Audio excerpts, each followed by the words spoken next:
Hi, everybody. How are you today?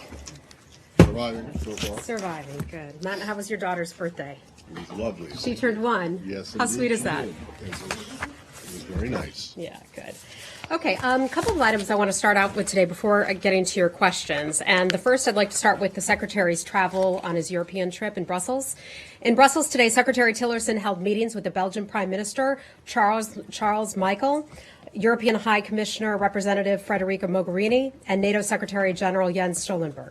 He also participated in the NATO Foreign Ministerial Meeting and a special meeting of the EU Foreign Affairs Council composed of the foreign ministers of 28 European Union member states. In each of the engagements, the Secretary reinforced President Trump's message of mutual responsibility in the global agenda that we share with the EU, NATO, and our European partners, and also reaffirmed the United States' unwavering commitment to European security.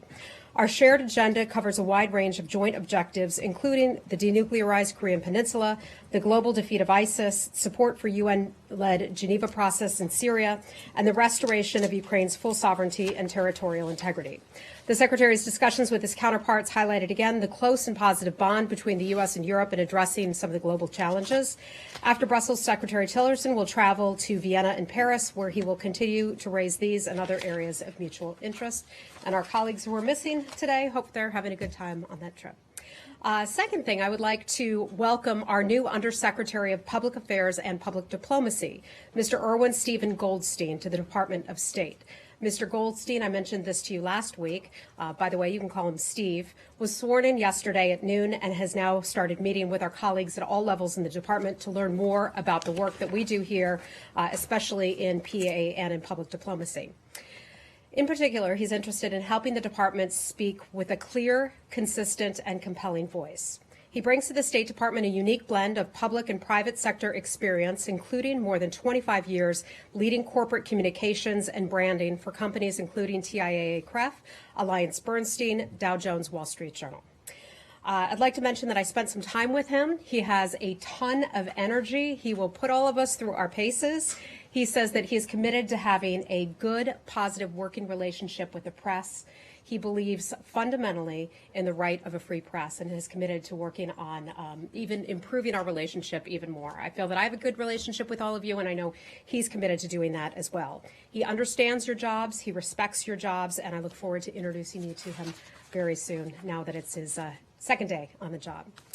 His public sector experience includes serving as an assistant secretary and director of public affairs at the U.S. Department of the Interior and 8 years as a press secretary and chief of staff to several members of Congress. So on behalf of the department, I'd like to warmly welcome him to Foggy Bottom. A couple more items. Some of you have started to ask about the president's national security strategy. The president has now approved a basic framework for the national security strategy. The White House is expected to release that strategy in the coming weeks. It will explain the president's national security vision and set the direction for all U.S. government departments and also agencies. It's led by National Security Advisor H.R. McMaster and his deputy, Dina Powell, and also his team at the National Security Council. The development process over the course of the past several months has been highly collaborative. It's been an effort across the federal government. The State Department, in concert with our interagency partners, including the Department of Defense, Homeland Security, and the intelligence community, among others, has conducted an analysis of key policy issues and provided input at the National Security Council through the entire development process. It should be noted that the development and the release of the National Security Strategy is just the beginning of that process. The State Department and our interagency partners will continue to collaborate as we implement recommendations from that strategy. So we'll have more on that for you in the coming weeks. A couple more items. The United States has been following this very closely out of Syria, and we'd like to strongly condemn the recent attacks and the continued siege on the people of eastern Ghouta in Syria by the Assad regime with support from Russia. Deliberate tactics to starve Syrian civilians, including women and children, block humanitarian and medical aid, bomb hospitals, medical personnel, and first responders in eastern Ghouta. We consider that to be deeply troubling. The lives of Syrian children and families are not political tools, and we call on the international community to swiftly condemn those horrific acts. We also call on Russia to live up to its obligations to uphold the de-escalation zone in eastern Ghouta and to end all further attacks against civilians in Syria. The atrocities reveal the Assad regime's utter disregard for its own people and the extent to which it will go to retain its grip on power. Acts such as these clearly demonstrate the need for the international community to vigorously support the UN-led Geneva process for a political resolution to the conflict that respects the will of the Syrian people. They also emphasize the urgent need for unhindered humanitarian access and renewal of the United Nations Security Council Resolution 2165 on humanitarian access. And lastly, Lori, this one's for you because I know you're so interested in Iraq, as are many of you. Yesterday, our Deputy Secretary, John Sullivan, met with Iraq's Deputy Foreign Minister, Nazar Haraya. I hope I got that right. The Deputy Secretary congratulated the Deputy Foreign Minister on the battle against ISIS and discussed future cooperation on economic, commercial, cultural, and humanitarian initiatives. During the meeting, the Deputy Secretary emphasized our commitment to the long-term partnership between the United States and Iraq, which is grounded in the U.S.-Iraq Strategic Framework Agreement. And with that, I'd be happy to take your questions. Right. Yes, please. Thank you. I want to start with, I'm sure what a lot of people are going to have questions about. I'm sure you're probably not going to have too many answers, but let's try anyway. On this impending announcement regarding Jerusalem, whether it is the status of the city itself or the disposition of the embassy, either way, from what you have seen, what Secretary Tillerson has heard in Europe, the reports of the phone calls that the president has had, is there any world leader who has come out in support of the U.S. making a unilateral, taking a unilateral step with regards to the city? Matt, as you know, I'm not going to get ahead of the president on any of this. I know a lot of you have questions about the status there.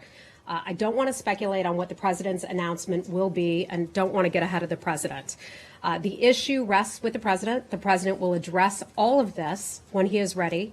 I can tell you that some calls have certainly occurred, as you well know, between the U.S. government, including Secretary Tillerson, including the president and also the vice president, but I'm just not going to be able to characterize what has come out of those conversations. I know that's not very satisfactory, but I'm just not going to go there. Well, I'm not asking what the decision is. I'm just wondering if you can say that he's gotten the support of anyone for any decision that he might make. So again, I'm not going to characterize those conversations and some of those calls. I can tell you that the conversations, both in person and over the phone, at least on the secretary's part, have been a frank exchange of ideas. That's it. I'm going to leave it at that. The president will speak when he's ready to. All right. Moving out of the realm of the hypothetical. Okay.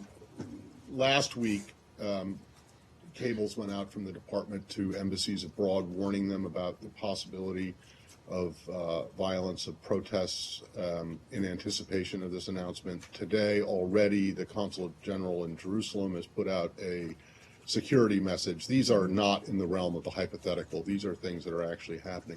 How concerned are you that what happens tomorrow could pose a significant security risk for U.S. embassies, official Americans, as well as private Americans? What I can tell you is that we're watching the situation very closely. There have obviously been scores and scores of media reports over the past few days that have discussed concerns about the security situation. Because of that, we continue to watch the security situation there. We have put out information to not only our personnel, but also the American public through some of our embassy websites, as we would with a lot of other matters. I just want to be clear that we take the situation seriously and we're closely watching it, as we often and very frequently say to you, the safety and security, not only of U.S. personnel, but American citizens at home and abroad is the top issue here. Are you saying that these warnings have been put out in response to to media news reports about what might be happening tomorrow? Look, this has been so broadly reported. We are not, as a government, going to speculate about the president's decision. Many in the media have speculated about the president's decision. So you're suggesting that it's the reports that are causing this anxiety and this fear of unrest? The U.S. government at this point has not formally announced its decision. So I'm not going to get ahead of that, but we keep an eye closely on the security situation, as we always do. Andrea, at the same time, after the president made several calls, or has been making several calls and talking to leaders and met with the king last week, statements have come from King Abdullah, from Erdogan and others today, and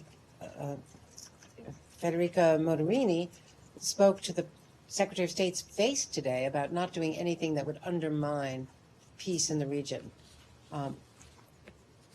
How does the Secretary and how does the State Department feel about concerns, global concerns, that U.S. policy is about to undermine peace in the region? Well, that would be assuming the president's decision, and I'm just not going to assume the president's decision Why at would this the point. Jerusalem consulate, to follow up on that, why would they issue this warning? Not to travel to the West Bank, not to hold meetings in the Old City, not to go to Bethlehem? Because we know what has been reported. We know what's out there in the public sphere, that there are some concerns about a decision that will be made by the White House. I'm not saying what that decision is. It is not my place or my role to say that. Hold on, let me finish. We will always keep the safety and security of Americans paramount. We often put out these kinds of messages to U.S. citizens all around the world. Sometimes the messages are often different based on what's going on in any particular region. So we want to be able to keep the American public up to speed, share with them our concerns about any announcements that could be made. And this is also a good reminder, as I will say anywhere in the world, to sign up for the State Department STEP program. Again, I always say that this is not anything that is just for the president's decision when that is made, but we always encourage Americans to do that. That way, we can always get in touch with you if we need to. Is the Secretary of State on board with this? Whatever it is the Secretary of State of the United States of America on board with a decision that could be putting U.S.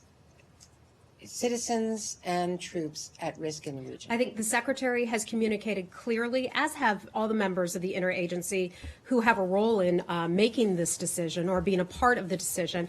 He's made his positions clear to the White House. I think the Department of Defense has as well. But it's ultimately the president's decision to make. He is in charge. Okay? Hi, Saeed. Quickly follow up on a couple of things. If and when this happens, the move of the embassy, if it happens, technically, what is the role of the State Department in this case? What do you do? Saeed, you know what I'm going to say to that one. It's simply a hypothetical. We're not there yet. But we're not there yet. What are the machinations for how do you do it? I don't have an answer for you because we are not there just yet. All right, let me ask you about something else. Are you aware of the letter of assurances that Secretary of State James Baker gave to the Palestinians back in 1991? No, I don't have that information. I think it's a it's a college letter of then. assurances that it says they yeah, I mean, right. But it is still, a letter of assurances by the government of the United States and the then Secretary of State James Baker, in which he says on the issue of Jerusalem that we do not recognize Israel's annexation of East Jerusalem or the extension of its municipal boundaries, and we encourage all sides to avoid unilateral actions and so on.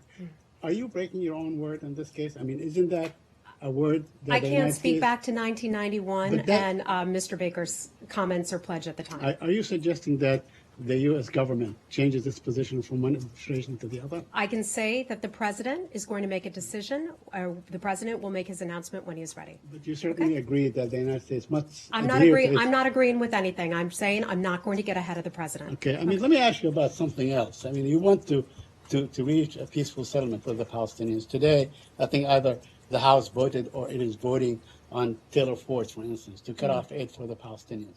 I mean, should this go on, this beating up on the Palestinians that are probably one of the most hapless communities on earth under occupation for 100 years? Yeah. Do you think that the position of the United States ought to be on the side of those who are being brutalized by occupation? Said, I'm just not familiar with the congressional legislation that you're mentioning right now, so I'm not going to comment on that, as we typically don't comment on things coming out of Congress. I can tell you that there will be a backgrounder call. I believe it is being put together by the White House. It should take place later today, and so perhaps some of your questions will be answered on that one. And finally, I just want to follow up on Andrea's question.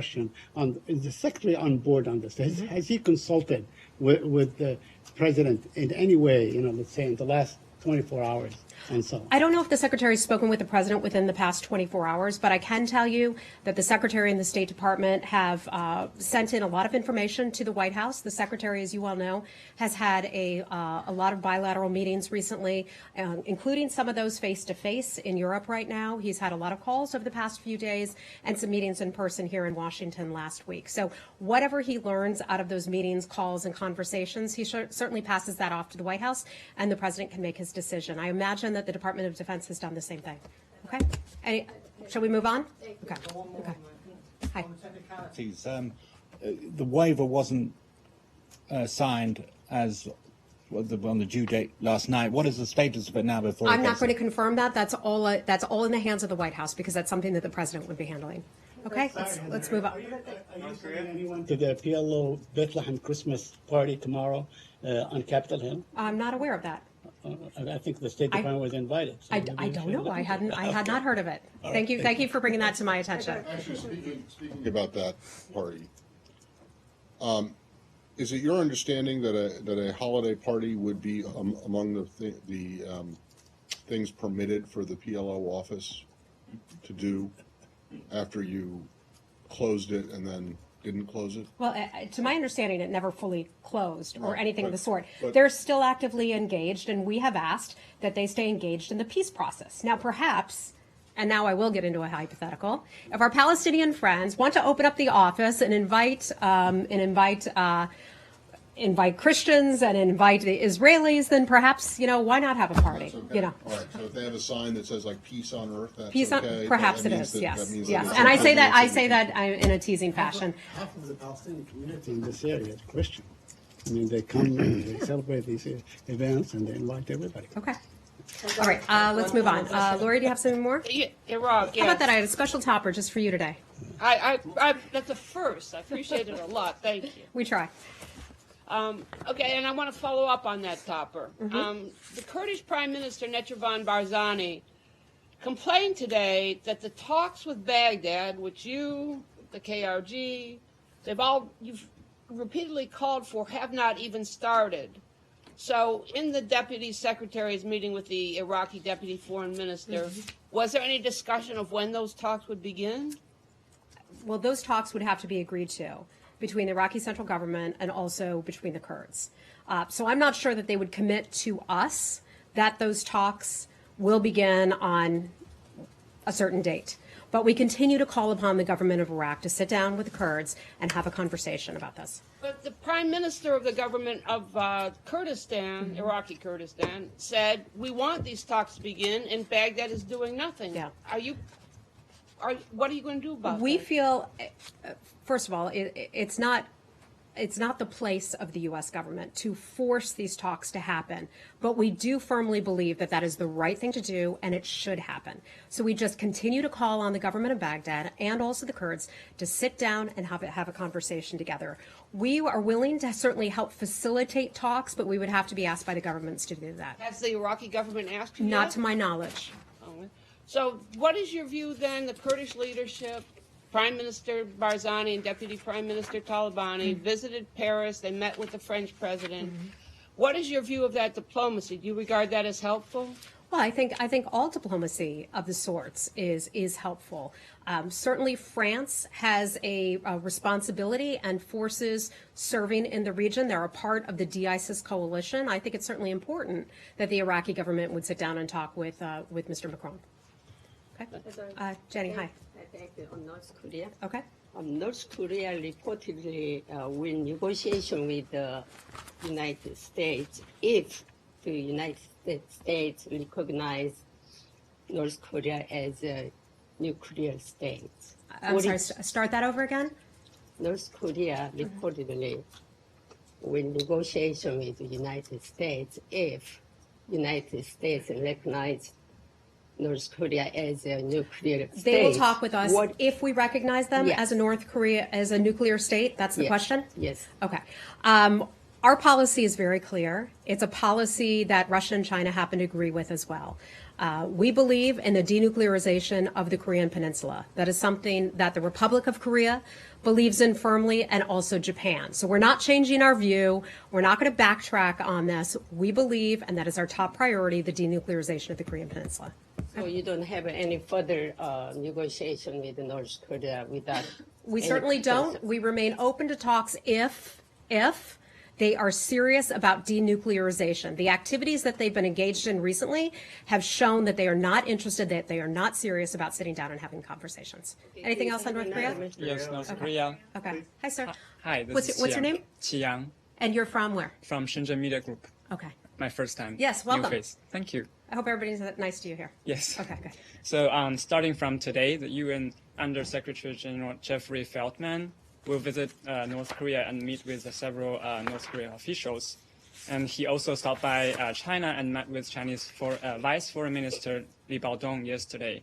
Does the State Department have any particular expectations for this visit, especially considering that Mr. Feldman was previously a high-ranking State Department official? And that's a good question. We're certainly aware of his travels under the auspices of his role with the United Nations to North Korea. He's not traveling on behalf of the U.S. government, and he's not traveling, I want to make this clear, with any kind of message from the U.S. government. Is he communicating, or is he I think is he checking in advance, or communicating back, or working as an intermediary? I think without by carrying a saying message? that he is not delivering any kind of message on our behalf, and he's not traveling on our behalf, I think that answers the question. But is this considered a hopeful step, in that it's the first time since 2010 that we know of someone of his rank from the UN going, and he has such long and deep relationships in this building? You know, I don't know. He's going on behalf of the UN, not the U.S. government. But is the U.S. in communication with the UN about his visit? That I don't know. Diplomatic passport. I would assume so, yes. But he would, if he for some reason was traveling on an American passport, would need to have the special validation. Correct. Okay. Anything else in North Korea? Hi. So there's reports coming from Japan that the Japanese government proposed an allocation of funds in their 2018 budget towards the purchase of missiles that have the ability to strike North Korea from Japan. The idea behind this is, if North Korea were to launch a missile, Japan would destroy that missile site post-launch. Does the State Department have any kind of comment on this? I think that would be under Department of Defense, so I would refer you to the Department of Defense on that. But overall, as you know, we have an alliance, and part of what the United States does is agree to protect our allies. That includes Japan and South Korea. But anything beyond that, Department of Defense would have to answer that. Okay, thank you. Anything else on North Korea? Would the US be open to some kind of hotline like there's been with Russia to prevent the risk of war conflict by accident? That is not a question that I have asked. I know that our military is constantly in communication with our allies' military, including the Republic of Korea and also Japan. If anything were to be set up like that, and that's totally a hypothetical, that I think that would be under their view. Okay? Let's. Hold on. Hi. I've got Ukraine/Georgia, I guess. Okay, let's move there. As you know, Ukrainian security forces stormed and searched the apartment and then arrested the former president of Georgia, Mikhail Saakashvili. He was released a short while ago. What is the State Department's overall assessment of the allegations against him? Could these be politically motivated? And even if this is an internal matter, what is at stake for Georgia? Yeah, I would have to say overall, we're closely monitoring that situation and what happened in Kiev. We are in close contact. As you know, we have a good relationship with the government of Ukraine. It doesn't mean that we agree with them on absolutely everything, however. We would urge the authorities in Ukraine to de-escalate that situation. We have certainly seen reports of various activities in the streets there. We would call on all sides to avoid violence and follow the rule of law and their international commitments as well. The details of the case we just can't get into. I would have to refer you to the government of Ukraine on that. But the government of Ukraine, and we have said this many times before, as we do with other governments, if they are detaining someone, arresting someone, etc., it needs to be in accordance with the laws and regulations of that country, as well as international human rights obligations, and we urge Ukraine to respect the rule of law. Okay, thank you. No, on Syria, Okay. you mentioned that you are talking with the Russians about the siege of Ghouta. Are you getting your own, how do you collect intelligence on what's going on the ground? You do it on your own, or are you dependent on news reports, you're dependent on NGOs and so on? What is happening in Ghouta exactly? Well, first of all, intelligence matters. We can't comment on. Those are classified. In general terms, when we're collecting, and I can speak to general terms, when we're collecting information on the ground from any given country, we get that from a variety of sources. And we put all that information together. Some of that, yes, may in fact come from the intelligence community. Some of that will come from NGOs. Burma is a perfect example of that, where we get information from NGOs. Some of it comes from our partners on the ground. Some of it comes from our people who are serving on the ground there. And then some of it comes from various media reports, the United Nations. Some of it could come from U.S. forces as well. All of that is combined and filtered out. Would you say that your cooperation with Russia and Syria has been strained, or is it at the same level as it was when, let's say, the deconfliction took place and when the areas of quiet, whatever they call it? We've talked about our relationship with Russia many times. We have some days that are better than others. We certainly have areas of tension. You well know that. We still have an area that has had very positive developments, and that's our ceasefire in southwestern Syria. I know I bring that up quite often, but that's an example of a ceasefire that's held for the most part since July. And if a ceasefire can hold, then we can start to build some sort of confidence building measures. We can get humanitarian aid in, and we think that that is good for the Syrian people. When this comes to, to other parts of Syria, of course there are areas of tension.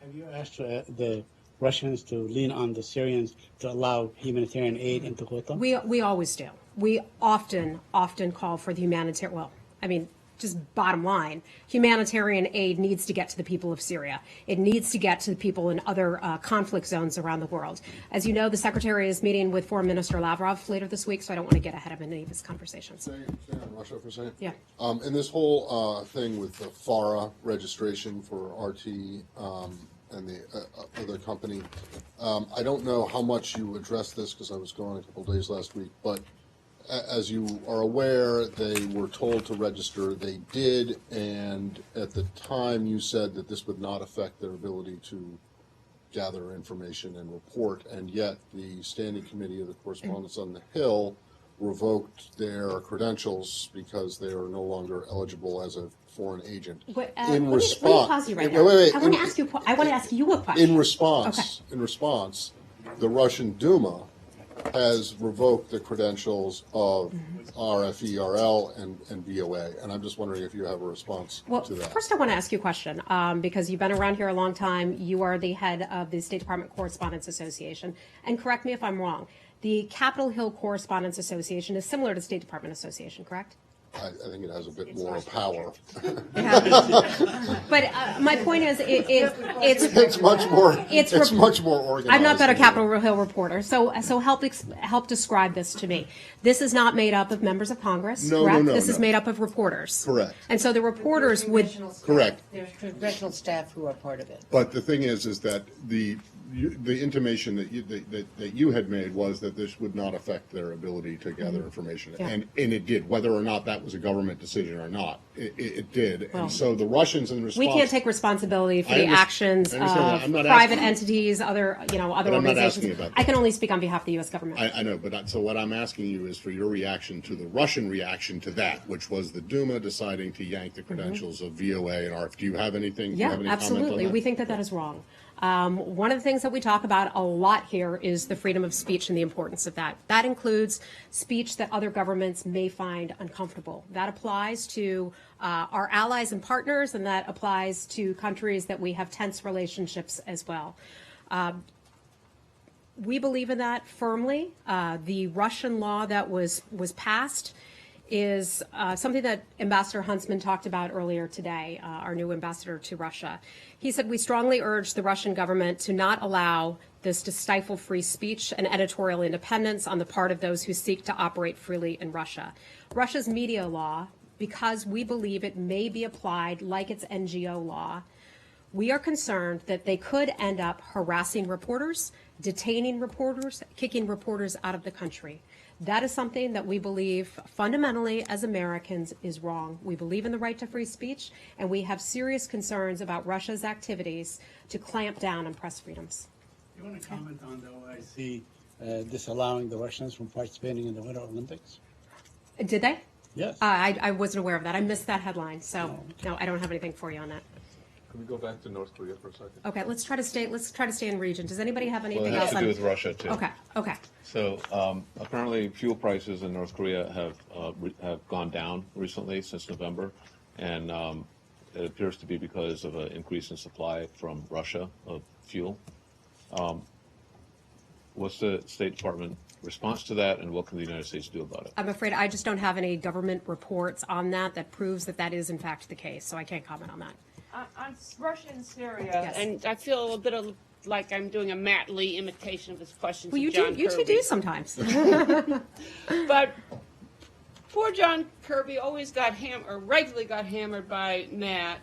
And the question of why do you think the Geneva process that you're attached, that you're supporting is going to work when you don't have the forces on the ground to back up that diplomacy, whereas the Russians have a much bigger presence there and the Syrian government's gaining ground. So just now, the Syrians walked out of the Geneva talks and they said they're not coming back. Why do you think that the Geneva process is going to work if it is not fully supported by the Russians and the Syrians aren't present?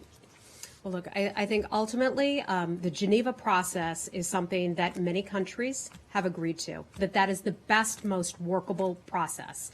Has it been successful fully yet? No, not necessarily, but more and more countries are agreeing that the Geneva process, as Russia has said, is the way to go, is the political process forward for Syria. That political process will be very long. As you know, we are still trying to, the United States and the coalition, are still trying to stabilize that country. Eventually, we think that with all of the people involved in this, that we will be able to get to that point. Eventually, Syrians themselves will have a voice. We believe that a democracy or some sort of more free type society will win at the end of the day. Do you think Moscow will agree to a diplomatic process which is going to see the end of Bashar al-Assad's rule in Syria? Well, we have long said that we don't believe that the Syrian people ultimately will want to support Bashar al-Assad in office. One of the things that could be done is the Syrian people who have been pushed out to other countries, who are refugees elsewhere, that they could have a chance to vote. Imagine if you had all the people who are still in Syria plus the diaspora voting. Would they vote back in Bashar al-Assad, the man who's responsible for killing so many men, women, and children? I doubt that. This will ultimately be up to the Syrian people to decide once they get to that point. And Russia agrees to that process? I believe that Russia had said recently, and we'll double check this, but I believe that Russia had said just recently that they would support the Geneva process. Well, let me just double check on that for you. Who represented the U.S. at the last Geneva session? We had one of our colleagues there. I've not met her yet. Stephanie Williams was one of our colleagues who was represented there. We go there more as an observer, a handholder of sorts. Right, but that's what the previous administration did too. They just did it at a much higher level. Well, you know what? We're at an entirely different place. We are at a place where Raqqa has been liberated. We are in a much better position. And when I say we, I just mean the coalition. A much better position in having defeated ISIS and having a ceasefire that's held since the summer. We are in a much better position in Syria now than I think this country has. Wouldn't it than make I think we ever sense have then been. to leverage that much better position by sending more senior people, say the secretary himself or the deputy? We have long been clear with the governments involved and the coalition that the United States has in large part pulled together. There is no question about our commitment to the Geneva process, and there's no question about our commitment to trying to get a safe, stable, and peaceful Syria. I can't imagine anybody would actually question that. Okay, let's move on. Something else. Yes, hi. Thank you so much. It's on Cuba. There are reports that there will be a new ambassador, U.S. ambassador to Cuba. And the second question, if possible, is the ban for some U.S. government scientists to travel there and to participate in events or even do research in Cuba. Can you confirm both, please?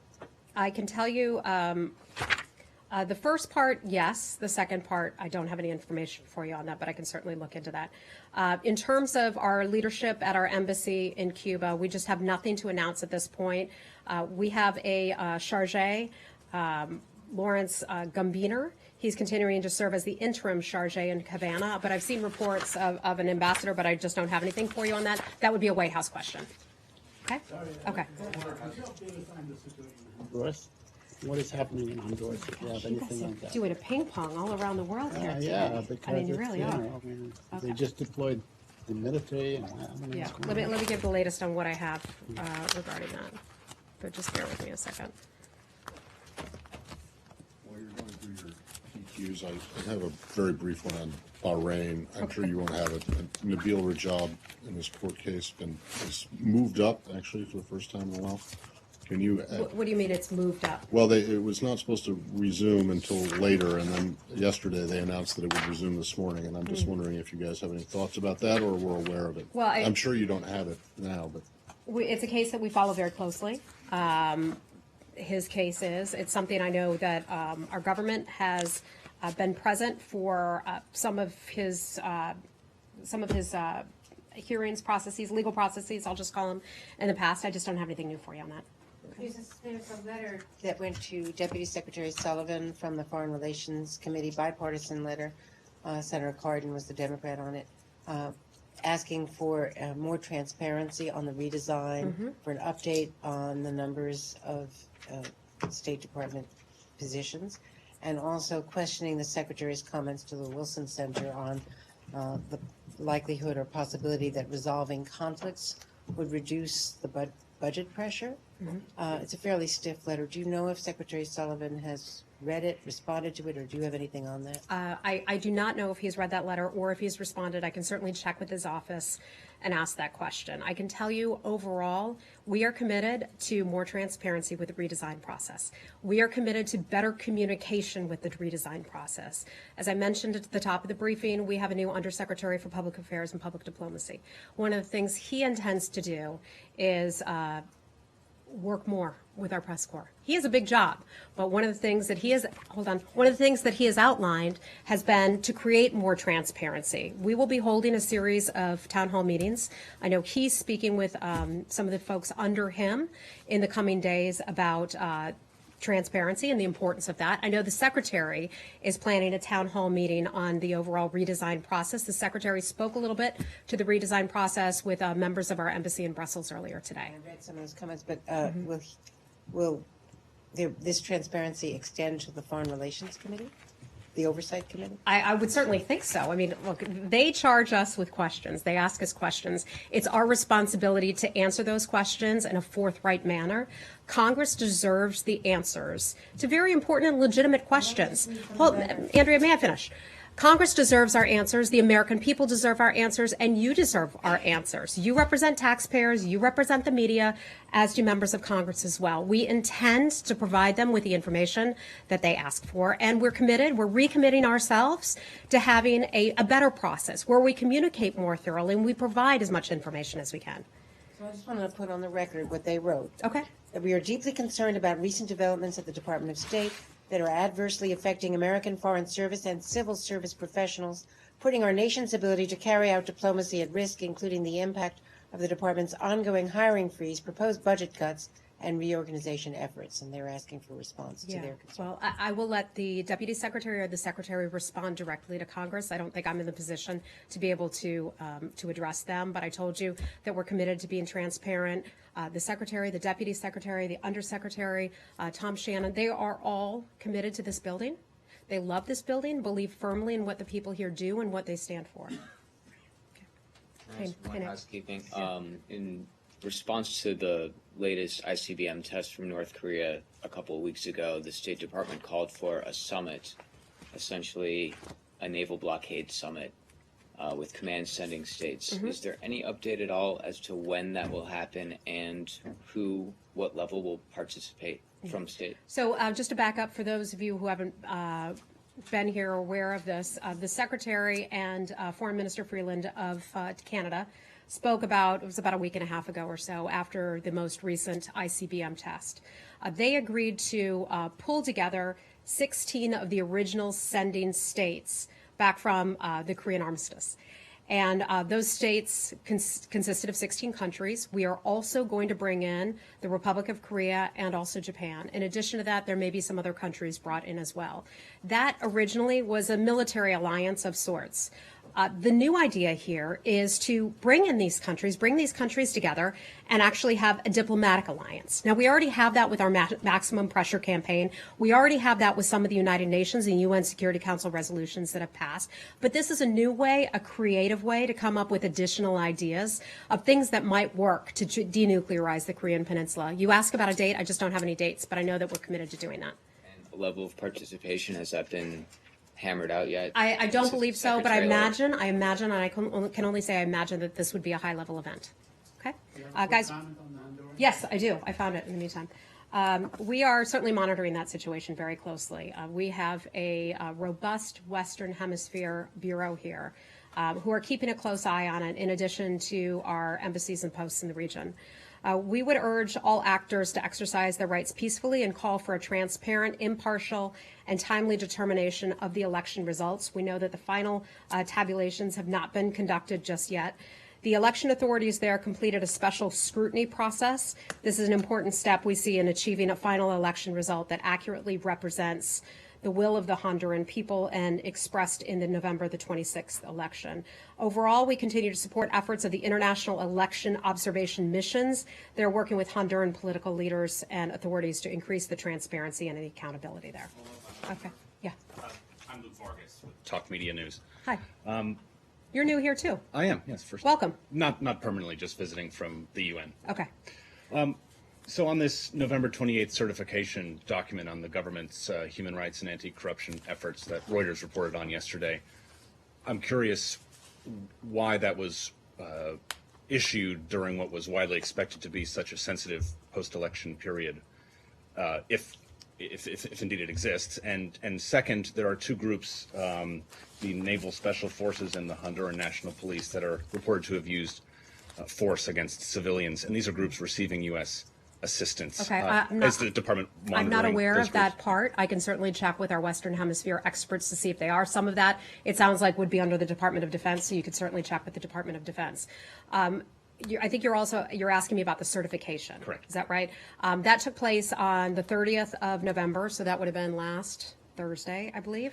Under the U.S. Appropriations 2017 Act, 50% of U.S. foreign assistance to the central governments of El Salvador, Guatemala, and Honduras can't be obligated until the State Department certifies that each government is making progress in 12 areas. Those include combating corruption, impunity, reducing violence, protecting human rights, and supporting the role of civil society. The department reviewed and analyzed the efforts and the progress of the Honduran government. Over the past year, we made that determination to certify based on the accumulated data. In this certification, we confirm that Honduras has met the criteria specified in the legislation. So I think this was just something that it was done when it was done. Okay? Guys, we have, sir, I'll take your last question.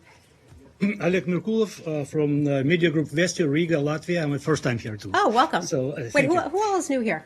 Raise your hand. So, sir, you're new here. You're new here. You're new here. Okay, welcome. So Secretary Tillerson just reaffirmed the commitment to Article 5 of the NATO alliance, which is important for Baltic states, right? Of course. So on its part, Latvia, along with Estonia and Lithuania, are going to send troops to Syria and Iraq. So not a large contingent, but anyway, what role do you think could this Baltic contingent play in anti-terrorist operation there? Will it be mostly symbolic, or can it really make some practical impact? Yeah, I have not seen that report that they have committed to send their forces to, you said Syria and Iraq? Iraq, basically. Oh, to Iraq, okay. So I don't want to comment on that too much, but to say in general terms, we welcome the efforts of so many countries to have contributed in our de-ISIS coalition. There are 73 members of our de-ISIS coalition, and that includes mostly countries, but also various international organizations as well. We have seen, and I've been so impressed by the number of small countries that have been willing to step up and provide their forces, even when they're limited forces, to places like Afghanistan, to Syria, to Iraq. So if those countries are in fact providing those forces, I would say thank you. Thank you on behalf of the U.S. government. Thank you on behalf of the Iraqi government and the Syrian people for helping to bring peace and stability. But I'd be happy to take a further look into that for you. Welcome. All right. Okay, so we got then we have to go. A quick one. How concerned is the U.S. on the prospect of ending the conflict in Yemen after the death of President Saleh? Oh, that's a good question. Boy, we've certainly followed that very closely. I spoke with our ambassador to Yemen last week or so, just to get an update on the situation. The humanitarian situation in Yemen remains dire. It really does. And one of the things that we ask for when we speak with our partners in the region, when we speak with the Saudis, is, for example, to allow more humanitarian access in. We know that the people need that so desperately. We are watching very carefully what has happened with the, let me just find my additional information here.